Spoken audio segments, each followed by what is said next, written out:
That is Ray Kelly, the longest-serving police commissioner in New York City history. He assumed office shortly after the September 11, 2001 attacks. And it looked like New York City remained a target for the terrorists. They tried to attack this city another 16 times, but over the next 12 years, each of those terror threats were thwarted, those terror plots. They caught them before they could strike. The former police commissioner, Ray Kelly, who also happens to be my father, everybody, joins us now. Welcome back to Newsmax, Commissioner. Dad, how are you? Great to be with you, son. I love the show. Thank you very much. I know you and Mom are loyal watchers, so appreciated. By the way, folks, you are coming to us from your home, which is maybe a stone's throw, literally, from the World Trade Center site.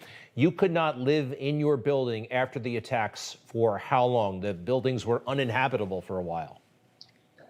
A little over 2 months. We were in hotels and people's homes. We were sort of vagabonds for 2 months.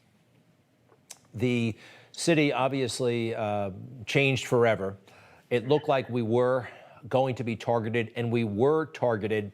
You became commissioner about 3.5 months after September 11th.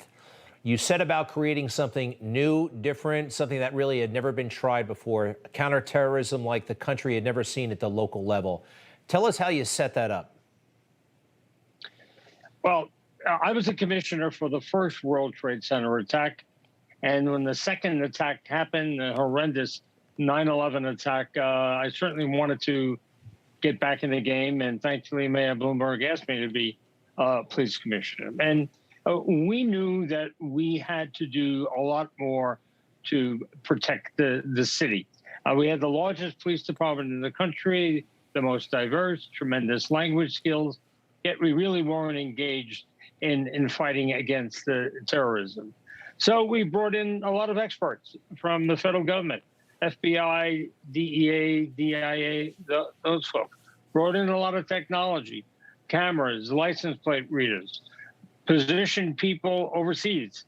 12 locations overseas were manned by New York City police officers to act as sort of a tripwire or a listening post for New York City.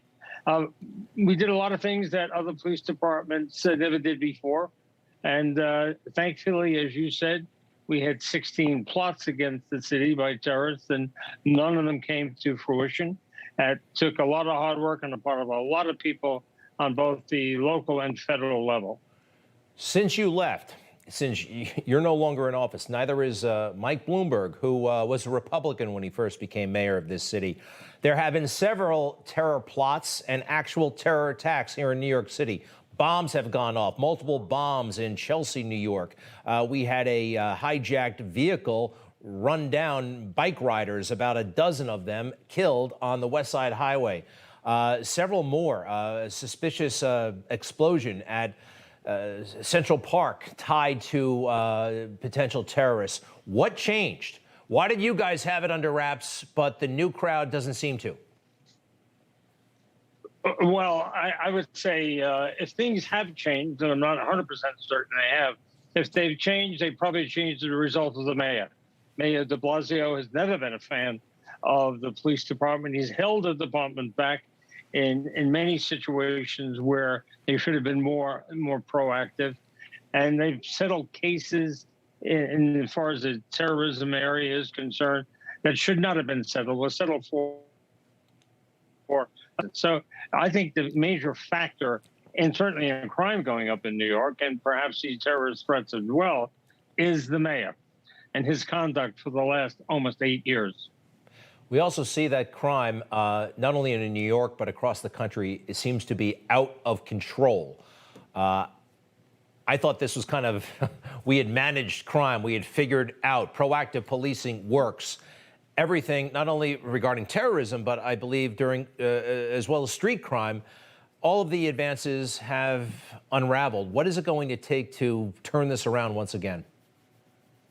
Well, the police have been knocked back on their heels, quite frankly.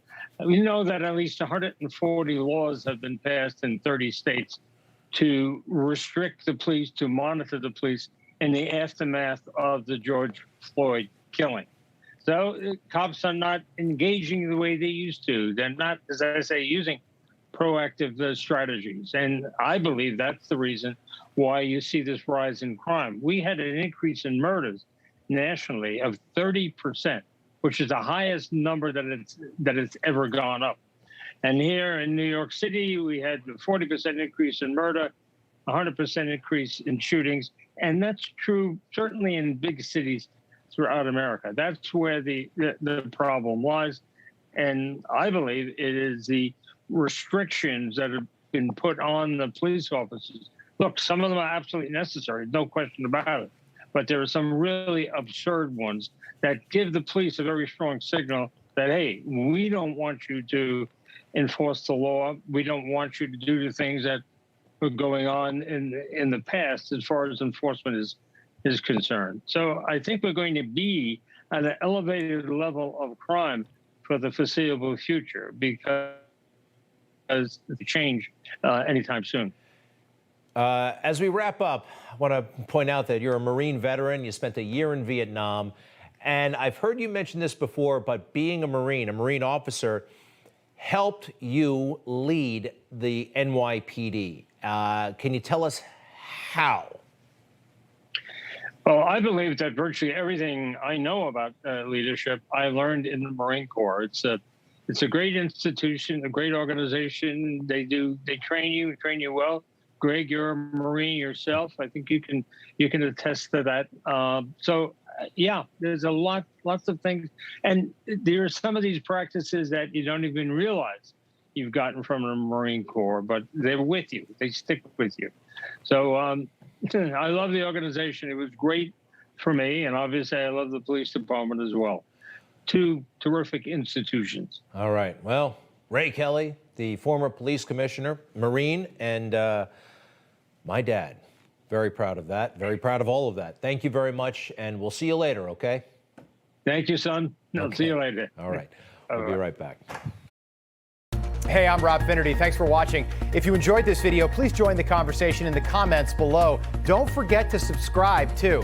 Hit the bell icon to be alerted to breaking news. And remember, there's a whole lot more on Newsmax TV, America's fastest growing cable news network. Newsmax TV, where real news for real people.